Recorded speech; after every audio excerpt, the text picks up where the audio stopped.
There's been controversy about Mx Cranston. Is that the way you say it? If someone calls themselves MX, do you say Mix? Mix? I don't know. Anyway, Mx Cranston, who is a woman who's a primary school teacher. She was at Gilmerton Primary School.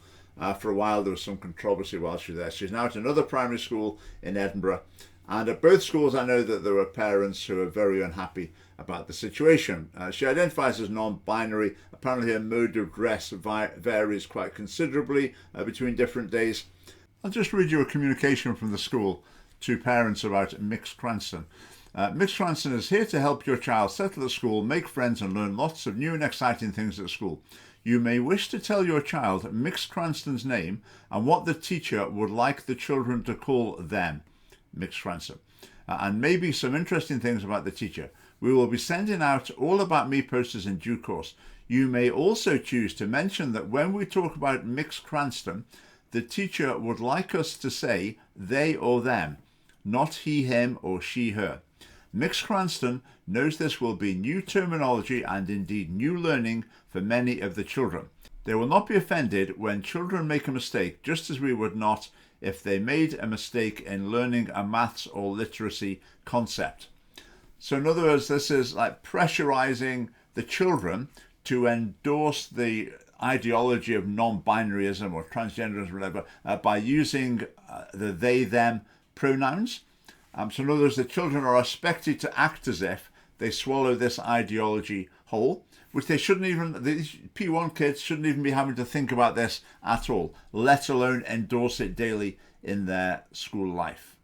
Looking at this picture, a massive rainbow flag on the wall, seems like there might be something of an LGBT activist in the school. But let's leave that aside, because that huge rainbow flags and LGBT activism in Scottish schools is not far off universal.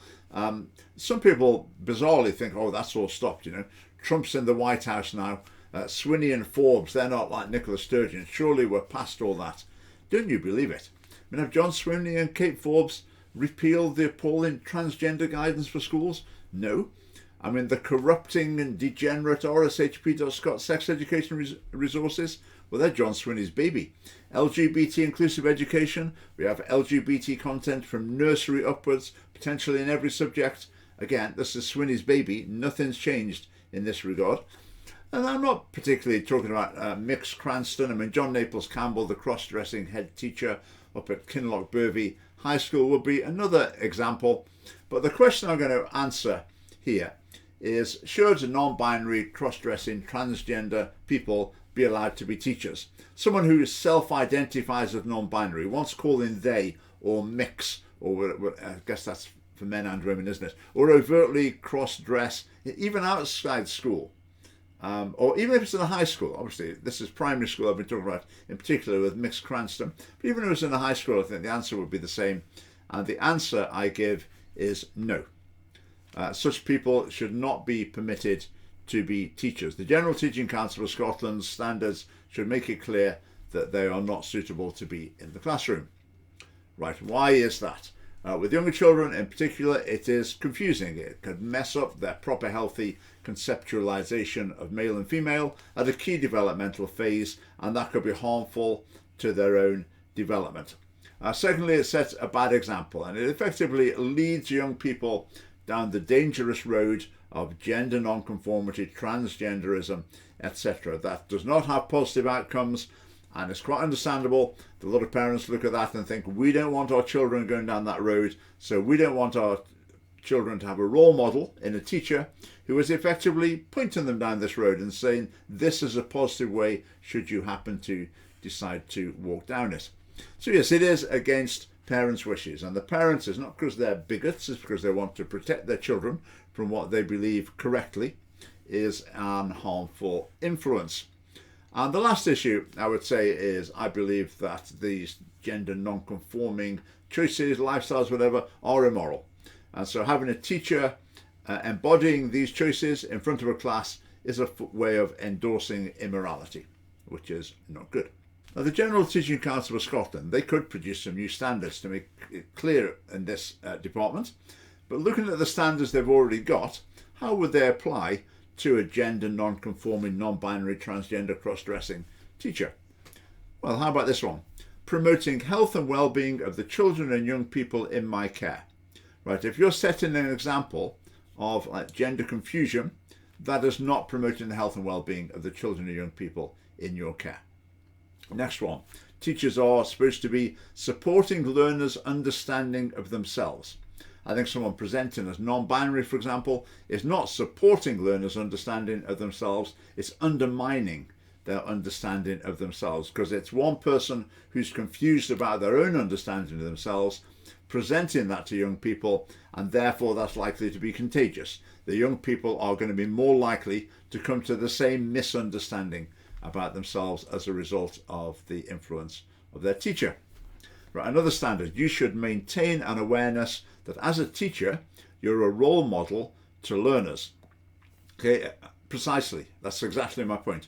A role model, what's a role model? A role model is a person who is looked up to, and the people looking up to them are likely to follow their example, so they have a particular responsibility. And we do not want young people and children following the example into being non-binary or transgender or cross-dressing or whatever. The same standard, slightly reworded in a different section of GTCS's literature. You should aim to be a positive role model to learners and motivate and inspire them to realise their full potential. So if you've got a cross-dressing or non-binary or whatever teacher, in what way are they motivating and inspiring their pupils? What are they motivating and inspiring them towards? What are they modelling in terms of realising their full potential? Would they not be given the message that I'm fulfilling my potential by being a man dressing up as a woman, so you should be fulfilling your potential? Maybe your potential is being a boy who dresses up as a girl, or being non-binary, or whatever. Extremely unhelpful.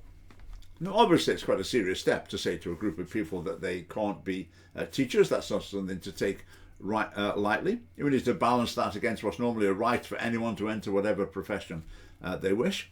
But with the teaching profession, it exists to give children what they need, a good education. The teaching profession does not exist to give adults what they want, which in some cases is a job working with children. At the university level, as far as I'm concerned, anything goes. They can employ who they like.